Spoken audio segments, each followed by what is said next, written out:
كان يرجو لقاء الله فإن أجل الله لآت وهو السميع العليم. Baik. Bismillahirrahmanirrahim. Assalamualaikum warahmatullahi wabarakatuh. Alhamdulillahi rabbil alamin. Wassalatu wassalamu ala al-mabuthi rahmatan lil alamin nabiyina Muhammad wa ala alihi wa sahbihi wa man tabi'ahum bi ihsanin ila yaumiddin, amma ba'd.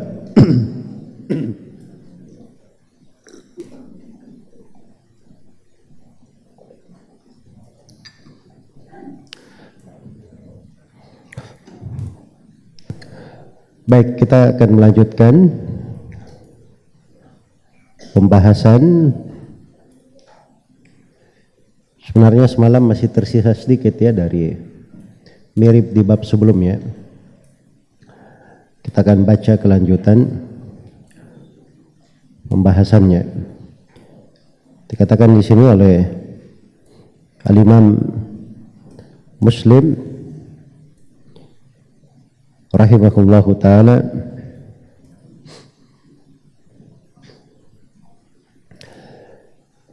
haddatsana Syaiban ibn Farrukh. Syaiban bin Farrukh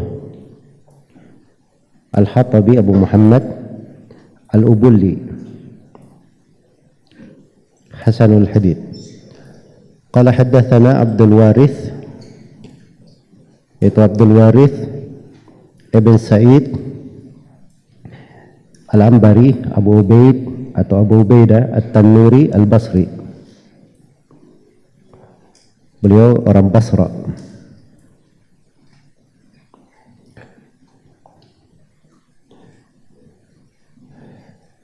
Baik. Kemudian kata beliau,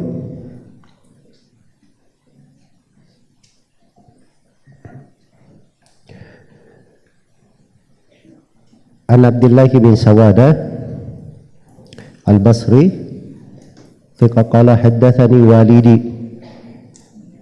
Beliau berkata, menceritakan kepadaku ayahku, yaitu Sawada bin Hanzalah Al-Qushayri Al-Basri, annahu sami'a Samurata ibn Jundubin radhiyallahu anhu. Samurah bin Jundub Al-Fazari Al-Ansari atau Halif Al-Ansari. Ya, beliau wafatnya di Basrah. Karena itu wajar kalau ahli hadits dari Basrah meriwayatkan dari beliau. Yaqulu, beliau berkata, sami'tu Muhammadan sallallahu alaihi wasallam yaqul, la yughranna ahadakum nida'u Bilalin minas suhur wala hadal bayadu hatta yastatir.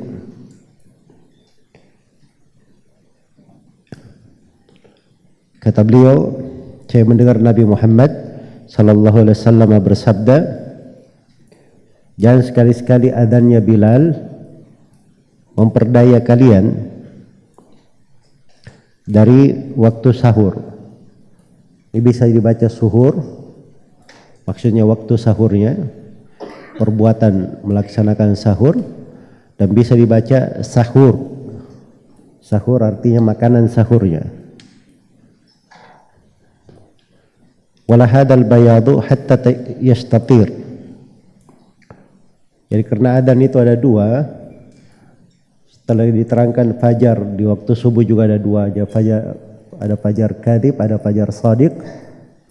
Maka kalau Bilal adzan pertama, itu jangan memperdaya kalian sehingga tidak makan sahur. Silakan makan sahur, karena itu baru adzan pertama. Sama kalau kelihatan cahaya agak tinggi ke langit, itu cahaya apa namanya? Cahaya fajar kadhib.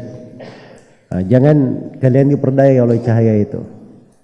Sampai kalau kalian melihat cahaya yang mendatar begini di ufuk, nah, itulah cahaya subuh, baru kalian berhenti.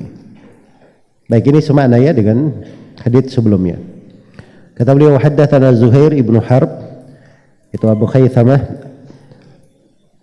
An-Nasai Al-Baghdadi, qala haddatsana Ismail bin Ulayya. Ismail bin Ulayya sudah berlalu. Ismail bin Ibrahim bin Miksam Abu Bishr.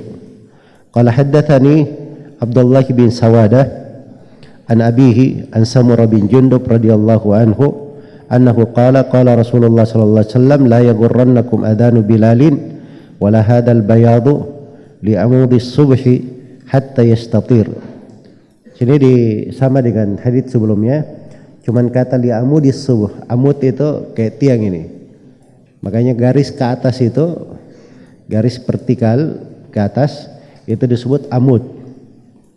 Nah, itu cahaya yang muncul vertikal seperti tiang ke atas, itu cahaya fajar kadhib namanya.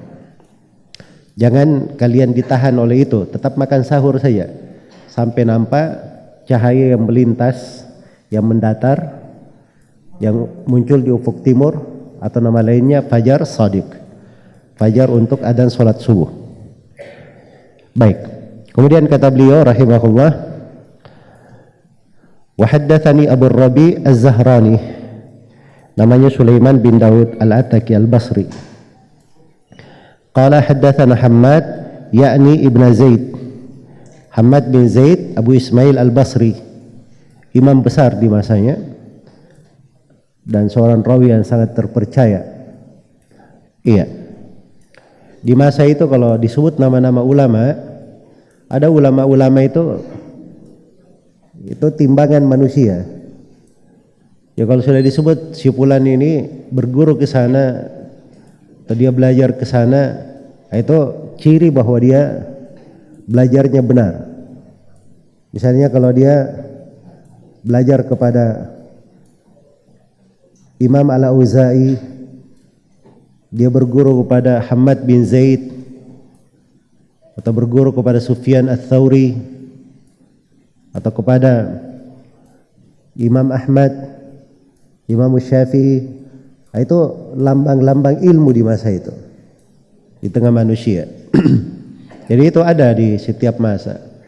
Sama di masa sekarang ini, kalau misalnya dia berguru kepada Syekh bin Baz, Syekh Ibn Utsaimin, Syekh Al-Albani, Syekh Muqbil, Syekh Shalal Fauzan, itu ciri dia bagus di dalam belajar.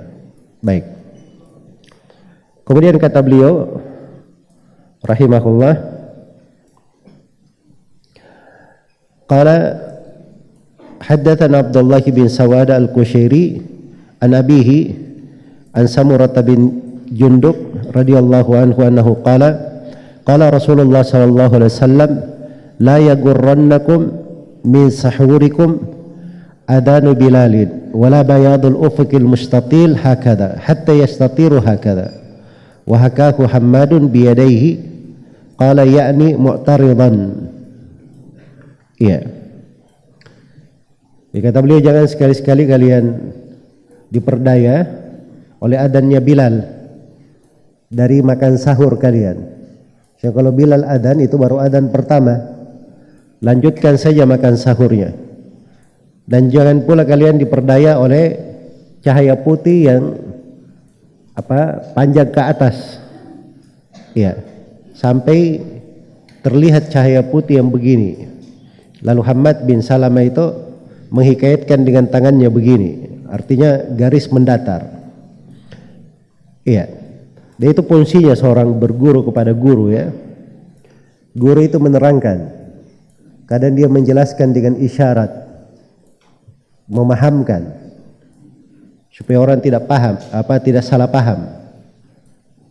Itu fungsi dari guru. Makanya kalau baca sendiri mungkin kita paham, mungkin kita tidak paham, pemahaman kita mungkin benar, mungkin salah. Tapi kalau kita berguru, guru itu akan menguji pemahaman kita, meluruskannya. Itu pentingnya kenapa berguru itu harus duduk di depan guru. Iya, bertatap wajah dengan guru, face to face kata orang. Bukan sekedar membaca saja. Kalau sekedar otodidak membaca, banyak orang yang lebih cerdas daripada kita. Imamul Bukhari itu tidak ada yang bayangkan kecerdasannya bagaimana. Satu kali dengar hadits langsung hafal. Salah satu dengar 100 hadits langsung hafal.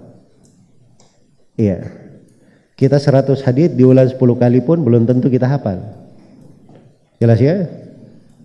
Bersama dengan itu Al-Bukhari gurunya lebih 1000 orang. Guru Al-Bukhari. Imam Muslim, Imam Al-Bukhari gurunya ini ribuan. Imam Muslim gurunya ribuan. Iya. Abu Hatim, Abu Zur'a Ar-Razi gurunya itu katanya mendekati 3000. Itu orang-orang cerdas semua. Tidak ada yang cuma membaca saja, berguru. Karena itu cara belajar. Itu cara keabsahan di dalam menuntut ilmu. Nah cukup diambil buku dia pergi hafal di sana. Ya. Diambil Sahih Al-Bukhari dia pergi hafal sendiri. Nggak bisa seperti itu. Harus dia datang ke guru, dia baca buku itu. Dia pelajari. Baik. Jadi guru itu kadang seperti itu posisinya kayak Hammad ini, begitu dia terangkan haditsnya, beliau memberi contoh dengan gerakan sehingga si murid itu paham. Kemudian kata beliau, haddatsana Ubaidullah bin Mu'ad Al-Anbari, qala haddatsana Abi Mu'ad bin Mu'ad Al-Anbari, qala haddatsana Syu'bah, yaitu Syu'bah ibn Al-Hajjaj Abu Bistam Al-Basri an Sawadah, ini langsung kepada Sawadah Al-Qushairi Al-Basri, annahu qala sami'tu Samurata ibn Jundubin radhiyallahu anhu wa huwa yakhthubu yuhaddithu anin Nabi sallallahu alaihi wasallam. Ini di posisi khutbah ya, beliau sampaikan bahwa Nabi berkata, la yagurrannakum nida'u Bilalin wala hadal bayadu hatta yabdu al-fajru atau qala hatta yanfajir al-fajru. Kata beliau, jangan sekali-sekali adzannya Bilal dan cahaya putih ini memperdaya kalian, menahan kalian dari makan sahur. Tetap makan sahur sampai tampak fajar subuh, sampai kelihatan fajarnya. Kemudian kata beliau, wa haddatsanahu Ibnul Mutsanna, Muhammad ibn al-Mutsanna, qala haddatsana Abu Dawud. Ini Abu Dawud Sulaiman bin Dawud At-Tayalisi Al-Basri. Ini ulama ahli hafalan. Dan beliau ini termasuk ulama yang dikenal mutkin di dalam menghafal hadits-hadits panjang. Mutkin di dalam menghafal hadits-hadits panjang. Artinya kalau dia penghafal hadits-hadits panjang, itu hafalannya bagus sekali. Yang panjang saja bagus hafalannya, apalagi yang pendek-pendek. Iya. Baik. Ini perlu jadi pembiasaan ya. Jadi kadang kita berpikir kenapa ulama-ulama ini bisa menghafal hadits sedemikian rupa. Cepat sekali dia hafal. Ya. Yang paling sederhananya itu karena mereka hidup dengan hadits itu. Kerjaannya memang menghafal. Jadi dia sudah terbiasa. Karena kebiasaan akhirnya menjadi biasa menghafal itu mudah. Iya. Kan orang Indonesia bilang ala bisa karena biasa, kan begitu. Memang harus dibiasakan supaya orang mampu. Iya. Saya ingat awal-awal saya ke Yaman itu, saya berat menghafal hadits sebelumnya. Karena tidak terbiasa. Sebelum saya datang itu, saya sudah niat mau hafal Sahih Al-Bukhari.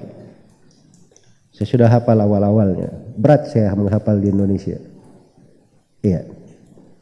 Begitu sampai di Yaman, hari pertama saya hadir di majelis Syekh Mukbil, pelajaran sebelum duhur. Saya sudah hafal baik-baik sebelum saya sebelum saya datang ke majelis. Saya ulangi, saya store hafalan saya ke teman saya, sama teman yang anak Indonesia yang sudah duluan di sana. Dia aja saya duduk paling depan, ya bukan di depan Syekh langsung tapi agak ke sana. Maka Syekh melihat, dia lihat wajah saya, kamu anak Indonesia berdiri. Kata orang-orang di sekitarnya, murid-murid beliau yang sudah lama, ya Syekh ini anak baru, dia baru datang kemarin. Kata Syekh Mukbil, enggak, suruh berdiri. Ya, itu firasat beliau ya, dia lihat mungkin ini anak bisa dia menghafal. Kenapa dia berani duduk di depan kalau dia dah hafal? Akhirnya saya berdiri agak gemetar sedikit. Ya saya bisa selesaikan juga membaca, haditsnya pendek. Itu pengalaman pertama. Lama kelamaan ada hadits panjang, saya nyari mana yang menghafal haditsnya ini. Nah, saya berdiri. Beberapa kali akhirnya saya nanya, nama kamu siapa? Saya bilang nama saya Abu Muhammad. Enggak, itu kunyah kamu. Nama kamu siapa? Saya bilang Dzulqarnain karena namanya agak, orang Arab itu agak aneh nama Dzulqarnain.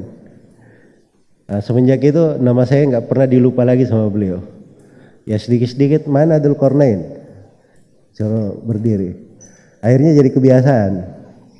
Iya. Dan menghafal itu jadi mudah. Saya ingat pernah pelajaran Sahih Al-Bukhari, saya terlambat karena saya diundang oleh kawan ke rumahnya makan. Kita terlambat hadir ke pelajaran. Pas sholat, setelah sholat saya belum, buku saya masih ditinggalan di kamar, belum saya ambil. Jadi saya belum merojah hadits kemarin itu, belum saya hafal. Syekh Mukbil sudah di belakang saya yakin sebentar lagi saya ditunjuk ya. Ya. Beliau tunjuk orang ini membaca. Dari bacaan orang itu saya hafal, Syekh Mukbil tunjuk saya ulangi bacaan orang itu. Ya. Jadi karena hidupnya memang seperti itu, akhirnya menjadi apa? Menjadi biasa. Coba antum bayangkan tukang bikin rotinya saja hafal Al-Quran. Ya kalau antum tidak hafal Al-Quran di sana aneh-aneh saja namanya. Kan begitu? Ya. Jadi itu tabiat. Di dalam menghafal kadang perlu pembiasaan dan kadang perlu lingkungan. Jadi kalau dia berada di lingkungan yang bagus, dapat guru membiasakannya, maka itu akan menjadi mudah baginya. Iya. Baik. Kemudian kata beliau rahimahullahu taala, di sini Abu Daud Sulaiman bin Daud At-Tayalisi. Ya, ini dari penghafal hadits panjang beliau ya. Qala akhbarana Syu'bah, itu Syu'bah bin Al-Hajjaj Abu Bistam Al-Basri. Qala akhbarana Sawada ibn Hanbal Al-Kushairi. Qala sami'tu Samurah ibn Jundub radhiyallahu anhu yaqulu qala Rasulullah sallallahu alaihi wasallam fadzakara hakadha.